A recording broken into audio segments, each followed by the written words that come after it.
Subscribe to our YouTube channel and press the bell icon to get the latest updates. नमस्ते, सत श्री अकाल, good morning. मैं आपका दोस्त और होस्ट अशोक स्वान और आज हम बात करने वाले हैं पाकिस्तान की। जनरली हम पाकिस्तान की बात ही करते हैं, वो हमारा फेवरेट टॉपिक है। बैशिंग करनी पड़ती है, पाकिस्तान वैसे सुधरने का नाम लेता है, लेकिन हम जो बात आज करने वाले हैं वो है उनकी गिरती हुई अर्थव्यवस्था का मुख्य कारण क्या है। ठीक है, FATF में था, फलाना था, ढिमकाना था, वो सब पता है, कर्जे बहुत हो रखे हैं, ये सब कहानी तो हमें पता है, लेकिन उसकी कहानी की शुरुआत कहाँ से होती है। तो जो उनके अंदर धार्मिक उन्माद, घृणा और जो शत्रु होने की भावना है दूसरे मजहब के प्रति, दूसरे धर्मों के प्रति, तो वो एक दिन में तो बनी नहीं। जब 1947 में पाकिस्तान आज़ाद हुआ था, है ना, टू नेशन थ्योरी के बेसिस पर, और उसके बाद क्या कहते हैं आपका जिन्ना साहब फाउंडर ऑफ नेशन बने। जिन्ना साहब जो थे वो खुद शिया थे, वाइन पीते थे, पोक खाते थे, सबको पता है। चलिए ठीक है। और उनका जो नज़रिया था पाकिस्तान का वो था सेक्युलर पाकिस्तान का, जहाँ पर साउथ एशिया के मुसलमानों को एक अपना होमलैंड मिले। लेकिन उनके इंतकाल के थोड़े दिनों बाद ही कहानी दूसरा रास्ता पकड़ लिया। 1949 में लियाकत अली जो उनके पहले प्राइम मिनिस्टर थे, उन्होंने एक रेजोल्यूशन लाए पार्लियामेंट के अंदर, उसको उन्होंने पास करवाया। वो रेजोल्यूशन क्या था और उस रेजोल्यूशन के मायने क्या थे? सर, उसके अंदर ये लिखा, उन्होंने ये बताया कि जो कुरान है और जो दीन है, वो सुन्ना जो है, उसी का जो बेस है, उसी के हिसाब से पाकिस्तान का निज़ाम चलेगा। ठीक है, मतलब कि it's not like sharia law, लेकिन ये है कि वो सर्वोपरि है and we are going to be Islamic republic, not going to be secular. और जो हिंदुओं और सिखों के साथ और बाकी क्रिश्चियन थोड़े बहुत जो उनके साथ सलूक किया गया पार्टीशन के टाइम पर भी और पार्टीशन के बाद भी, वो और जो बदसूरत आज तक चलता आ रहा है, बीच में रुका नहीं है कभी। 20% से उनको 1.5% पे लेकर आने में इसी मानसिक जहनियत जो इनकी सोच है उसका बहुत बड़ा योगदान है। तो ये हुआ 1949 में। उसके बाद लियाकत साहब 53 में गोली मार दी गई। आज तक किसने मारी किसी को नहीं पता, वो कहानी अलग है। ठीक है, चलिए। उसके बाद टेक ओवर कर लिया किसने? अयूब खान ने। अयूब खान, पहली डिक्टेटरशिप जो आई, उस पहली डिक्टेटरशिप आई, इन्होंने कर लिया। और अयूब खान का जो नज़रिया था वो ये था कि सुन्नी मुसलमान सच्चा मुसलमान है, बाकी मुसलमान बेकार है। लेकिन उससे पहले 1953 में या 52 में ही अहमदियों के खिलाफ बहुत जिनोसाइड हुआ, एक दंगे भड़के और उसके अंदर अहमदियों को मारा गया बेवजह, सिर्फ इसलिए कि वो अहमदी थे। ठीक है, उसका ये आए अयूब खान इसी थ्योरी को लेकर आगे चले। और उसके बाद इन्होंने, जो लियाकत अली ने एक लूप होल छोड़ दिया था कॉन्स्टिट्यूशन के अंदर, 56 में जाके तो कॉन्स्टिट्यूट बना है। मतलब वो तो जो लाए थे उससे कॉन्स्टिट्यूट तब तो था ही नहीं, 59 साल के बाद तो इनका कॉन्स्टिट्यूट बना है। जिन्होंने कॉन्स्टिट्यूशन बनाया 56 और 58 के अंदर आते ही अयूब खान ने उसकी धज्जियां उड़ा दी।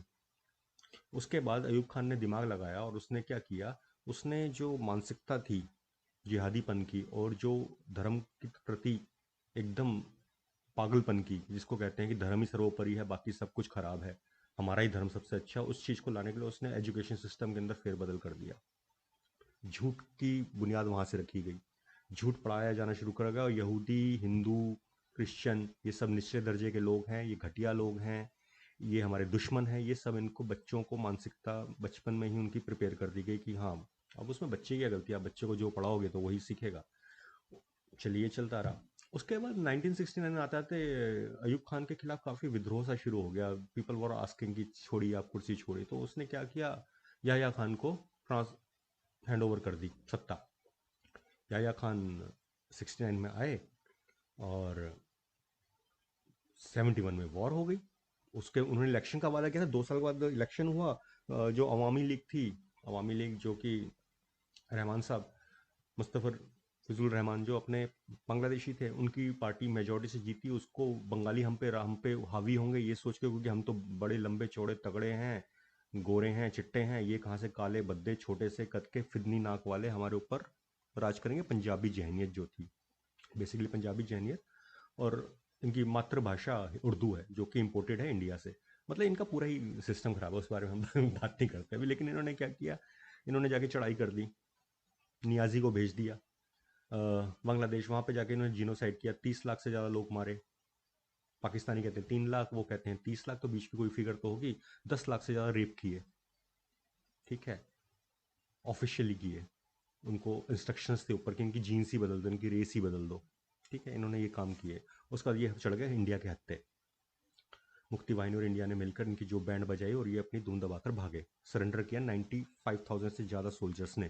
दुनिया का सबसे बड़ा सरेंडर है वो, ठीक है। किसी भी फौज ने आज तक इतना बड़ा सरेंडर नहीं किया जितना इन्होंने किया। तो ये वापस पहुंचे। अब किस मुंह से अपनी सरकार चलाते या किस तरह से डिक्टेटरशिप चलाते, तो इनको हटना पड़ा। तो इन्होंने आके अपना पप्पू खड़ा किया, कौन, जुल्फिकार अली भुट्टो। जुल्फिकार अली भुट्टो साहब आए और वो चाहते थे कि ये जो माइनॉरिटीज़ के साथ हम जो कर रहे हैं इसको ठीक करेंगे, ये करेंगे, हम बहुत सेकुलर हैं, फलाना है ढिंगाना है। 2 साल तक तो कहानी ठीक ठाक थोड़ी बहुत चलती रही, क्योंकि भुट्टो को लाने वाले ही सारे के सारे अहमदिया, शिया, हिंदू और क्रिश्चियन थे, ठीक है। उनको जो मेजोरिटी ऑफ वोट पड़ी, तो इन्होंने अपना, फिर इनको पता है कि जो धार्मिक उन्माद शुरू हो चुका है और फौज का एक वर्चस्व है, उससे हटके लीग से तो चल नहीं सकते, तो वो भी उसी लाइन पे चल पड़े, भुट्टो साहब भी। भुट्टो साहब चलते चलते चलते थोड़ा चलता रहा। उसके बाद आपको पता ही है, जियाउल हक साहब ने टेक ओवर किया, कूप हुआ एक और भुट्टो साहब को निपटा दिया फांसी देकर। चलिए ठीक है।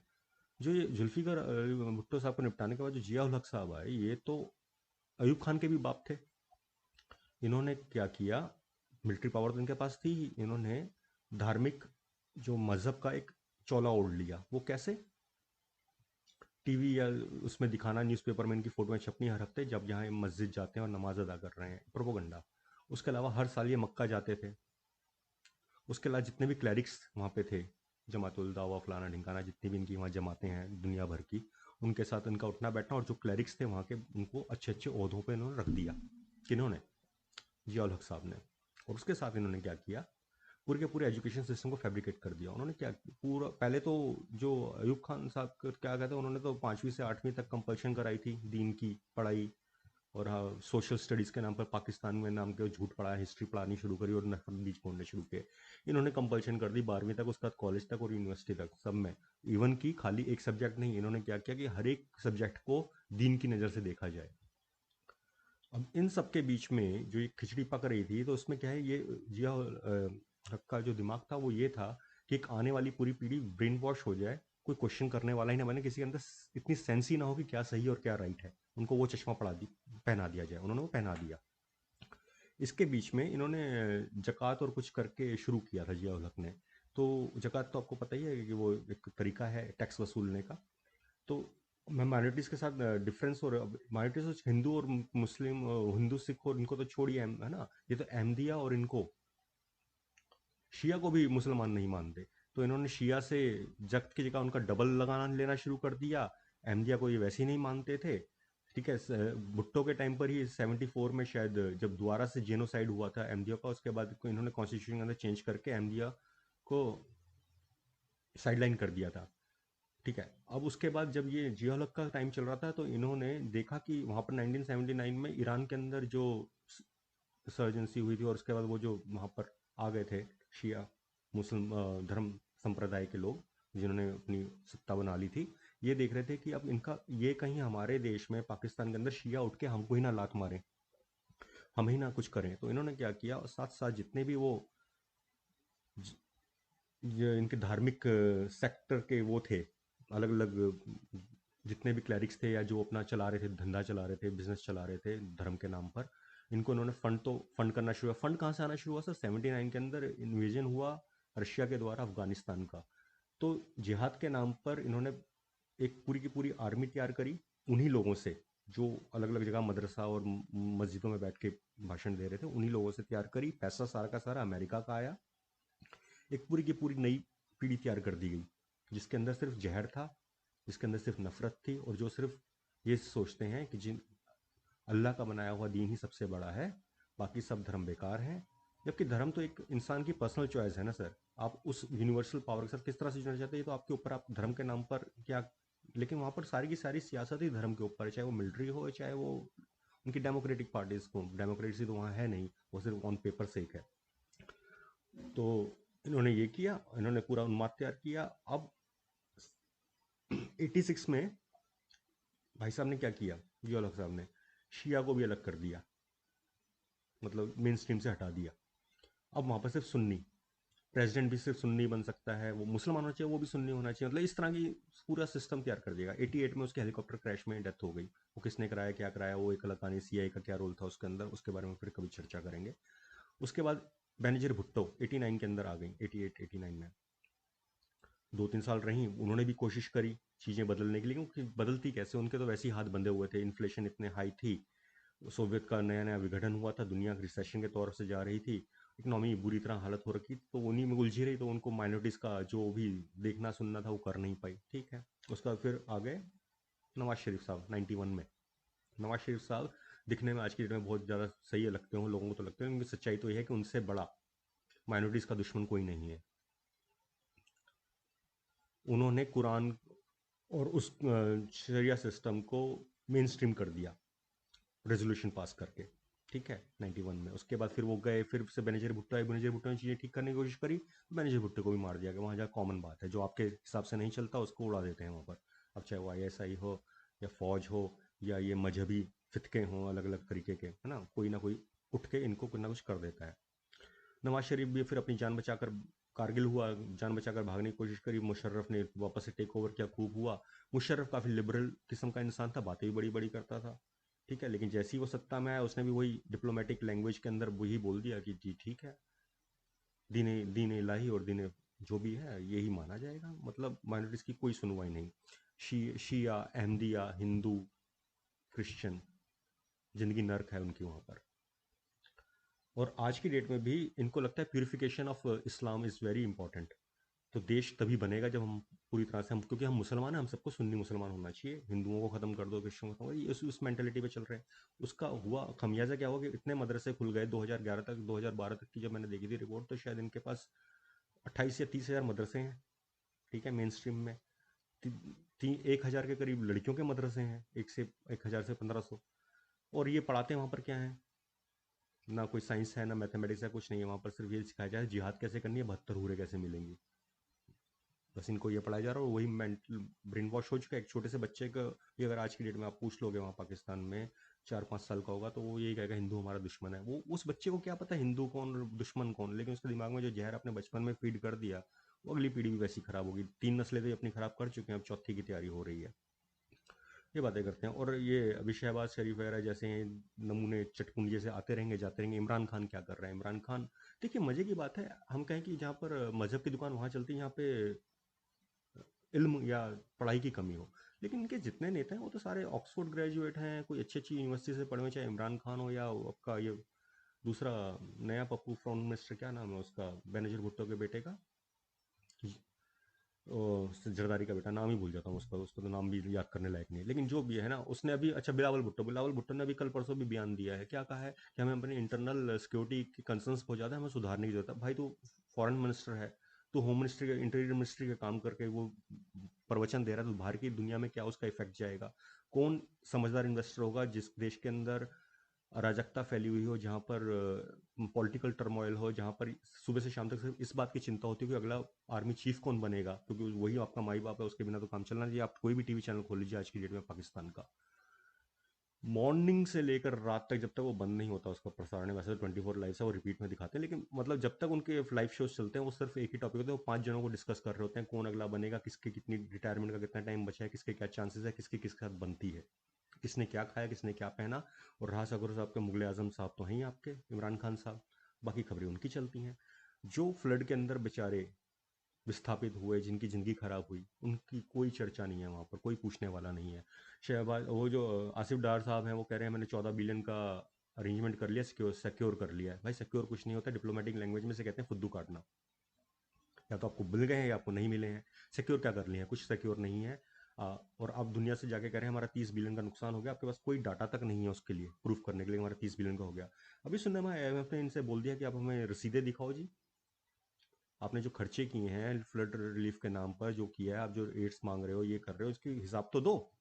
अब हिसाब कहाँ से देंगे, क्योंकि ये तो सारा पैसा जाता है सर दुबई की प्रॉपर्टी बनाने में और लंदन के फ्लैट्स के रेट बढ़ाने में, और ये इनको सब सारा कब्जा है पंजाबी कम्युनिटी, मतलब जो इनके रहनुमा से हैं ना, ये शरीफ फैमिली हो गई या जरदारी हो गई या ये हो गए, जो सत्ता में आता है वो लूटता है। अभी तो नया नया सुनने में आया तोशा खाना का, वो एक घड़ी का केस नहीं, 2 घड़ियां और निकल के आ गई हैं। तो इमरान खान साहब, सादिक अमीन साहब, उन्होंने ये हरकतें कर रखी हैं। तो आपको क्या क्या बताएं इनके बारे में। फिर ये कहते हैं हमारा हम इंडिया कहाँ निकल गया, हम कहाँ रह गए। अरे भाई, इंडिया कहीं निकला नहीं है, इंडिया अपने रास्ते पर है और सही रास्ते पर है। आपको लगता है हम निकल गए क्योंकि आप हमारे साथ चल ही नहीं पाए, आपने सिर्फ जहर घोला, कश्मीर में उग्रवाद करवाया, टेररिज्म करवाया, बेगुनाह को मारा, कश्मीरी पंडितों को निकलवाया, उनके दिमाग में भी यही जहर भरा, है ना, कि हमारा ही दीन सबसे बड़ा है, बाकी सब लोग बेकार हैं। आज देख लीजिए क्या हो रहा है, हर घर से बुरहान वानी निकलेगा तो होगा क्या, आर्मी ठोक देगी हमारी बीच रोड पे, फिर गया बुरहान वानी 6 फीट खड्डे के नीचे। ये सब होना है। कश्मीर कश्मीर करते करते आपने पाकिस्तान की भी हालत ख़राब कर ली, और जिनकी दुकान चल रही है वो चल रही है। आपके जितने जर्नल हैं, जितने नेता हैं, जितने भी जो भी हैं बड़े बड़े, सबकी ड्यूअल सिटीजनशिप है। ये अपना जहाज़ पकड़ेंगे और यूं फुर हो जाएंगे, आप देखते रहोगे सर, और फिर आप कहोगे कि बताया नहीं। अरे सर समझिए तो सही, आपके साथ हो क्या रहा है। आपका पहले ब्रेन वॉश किया गया, मजहब का एक पूरा का पूरा घोल घोट के पिलाया गया आपको, आज उसी को वो कैश कर रहे हैं। अभी इमरान खान कह रहा है कि मैं 5-6 लाख लाख लेकर रावलपिंडी पहुंच जाऊंगा लॉन्ग मार्च में, मैं घेर लूंगा, मुझे प्राइम मिनिस्टर बना दो, इलेक्शन करा दो, बस उसका तो यही है। हम भाई, मैं भी कहता हूँ उसे बना दो प्राइम मिनिस्टर, बहुत अच्छा बंदा है वो, वही कुछ करेगा जो करना है, जो इंडिया ने आज तक नहीं किया वो उसने 2.5-3 साल के अंदर निपटा दिया। आज पूरी की पूरी जनता को उसने, पूरे अपने देश के अवाम को खड़ा कर दिया फौज के अगेंस्ट में। आज से पहले किसी लीडर ने ऐसा काम नहीं कर पाया, लेकिन उसने कर दिया है। ठीक है, ये बाजवा से अपना मुंह छुपाते फिर रहे हैं, वो अपनी बस 27-28 तारीख का वेट कर रहे हैं कि मैं कब अपना रिटायरमेंट लूँ और चुपचाप निकलूँ यहाँ से। उनकी भी कहीं ऑस्ट्रेलिया में ज़मीन वमीन होगी, फ्लैट फ्लैट होंगे, निकल जाएंगे वो भी, है ना। नहीं तो दूसरे बाजवा साहब उनके रिश्तेदार हैं जो पापा जॉन्स वाले हैं, वहाँ पहुँच जाएंगे। और कुछ नहीं हुआ तो सऊदी अरेबिया भाई हायर करने के लिए पिट्ठू राहिल शरीफ को रखा हुआ, इसको भी रख लेगा, बाजवा को भी, उन्होंने तो पैसा फेंकना है। तो आपकी तो ये हालत है अब। फिर उसके बाद आप कहते हैं कि ये हो गया वो गया। देखिए आपके वहाँ पे तो खुशियाँ मन रही है, FATF के हटने के बाद UK ने कह दिया कि आपसे ट्रेड अब नॉर्मल किया जाएगा। आप तो इसी बात पे मिठाइयाँ बांट रहे हो। आपने ये नहीं देखा कि ऋषि सुनक ने 3,000 वीज़ा खोल दिए इंडिया के लिए हर साल के। जो हमारा डायस्पोरा है सर, वो टेक्नोक्रेट है, जो पढ़ लिख के जाता है, वीज़ा लेके जाता है और वहाँ की सोसाइटी के अंदर कंट्रीब्यूट करता है, इंटेलेक्चुअली भी और फाइनेंशियली भी। ठीक है, उनकी इकोनॉमी को बढ़ाता है। ऐसा नहीं है कि यहाँ से शादी कर ली आपने पाकिस्तान में, फिर वहाँ पहुँच गए, वहाँ से यहाँ पर झूठ मूठ का तलाक दे दिया, फिर अपनी ही बेटी को या अपनी ही बहन को बीवी बनाकर वहाँ से उसको पासपोर्ट दिलवाने के लिए ले जाते हैं। ऐसे बहुत सारे काम है, मैंने कईयों को देखा है, अब मैं तो रहा हूँ ना ऐसी जगहों पर, मुझे पता है। बाप ने बेटी से शादी करी है सिर्फ पासपोर्ट दिलवाने के लिए, तो ये तो आपकी अभी जहनियत है। अरे पढ़ लीजिए, लिख लीजिए, वीज़ा लीजिए, तहजीब से जाइए, हैं, ये सब काम कीजिए। ये इन चक्करों में कहाँ पड़े हुए हैं। नंबर 2 के जितने काम होते हैं, क्रेडिट कार्ड के जितने झोल होते हैं, जो फाइनेंशियल फ्रॉड होंगे उनके अंदर पाकिस्तानी आपको जरूर इन्वॉल्व मिलेगा, चाहे वो दुबई में बैठा हो, चाहे वो लंदन बैठा हो, चाहे वो अमेरिका बैठा हो, है ना। कबूतरबाजी आपने करनी है, सारे लोगों को फ्रॉड तरीके से वहाँ बॉर्डर टपा टपा के आपने मैक्सिको से अमेरिका पहुँचाना है। ये सब काम है, करिए और करते रहिए, बाकी आपकी मर्जी है सर। फिर उसके बाद कहते हैं कि इंडिया कहाँ और हम कहाँ। आप चीन के टुकड़ों पे पल रहे हैं, मतलब आपको जो आपके आगे डॉलर फेंक दे, जो आपको टुकड़ा दे दे, उसकी आप आगे पूंछ हिलाते हैं। पहले अमेरिका था, अभी अमेरिका ने थोड़े से पेच कसे डोनाल्ड ट्रंप के टाइम पर। ये तो वो बिडेन तो कमज़ोर प्रेसिडेंट है, मतलब इसका होना ना होना बराबर, पीछे से सरकार तो ओबामा ही चला रहे हैं। तो president Biden is just for the sake, उनको तो अपना दरवाज़ा नहीं पता होता कौन सा खोलना है, उनकी बीवी खुलवाती है घर का, इतने भुलक्कड़ आदमी है वो। अभी पीछे कह रहे थे मैं प्रोफेसर था, ज़िंदगी भर में किसी कॉलेज में नहीं गए वो पढ़ाने, प्रोफेसर कहाँ से हो गए। कह रहे मेरा बेटा इराक में शहीद हो गया, कहाँ से शहीद हो गया, फौजी ज्वाइन नहीं करी उसने। तो उनकी बिडेन साहब की कहानी अलग है, लेकिन जैसी वापस ट्रम्प साहब की वापसी होगी 2024 में, आपका बैंड बजने वाला है फिर से तगड़ा, क्योंकि ट्रम्प आपको ऊपर से लेकर नीचे तक कर देगा। वो तो 1 जनवरी को उठते हुए ट्वीट कर देता था, वो सब तो याद होगा। चलिए, नहीं होगा तो हम याद दिलाते रहेंगे। बाकी आज के लिए इतना ही। बाकी आप लोगों की मर्जी, अगर ज़िंदगी को ठीक से जीना है, देखिए आप लोगों ने पाकिस्तान में ही रहना है, लेकिन अगर पाकिस्तानी ही नहीं रहेगा तो रहोगे कहाँ? और जहाँ रहोगे तो पाकिस्तानी तो रहोगे नहीं ना। फिर या तो बलूची हो जाओगे, या पख्तून वाले हो जाओगे, या सिंधी हो जाओगे, है ना? जो जितने टुकड़े होने आपके, देख लीजिए, पंजाब हो जाओगे, छोटा सा हिस्सा। बाकी जल्दी बात करते हैं, मिलते हैं। जय हिंद, वंदे मातरम।